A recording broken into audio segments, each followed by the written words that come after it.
are open for master for 100 gross ton with medical care and GMDSS for Loadline vessel under United Kingdom flag.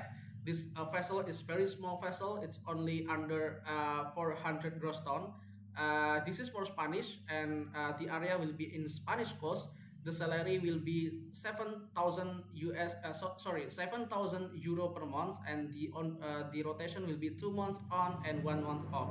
So please, if you have a good English and if you have French language also, it's very it will be 100% accepted, because it's not strongly required for French, but if it will be better if you have French language, because our owner is required this one also.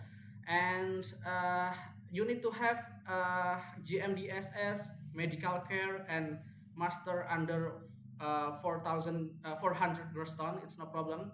And it will be skipper also, certificate of skipper. It's no problem. And you need to have a good English, as I said before.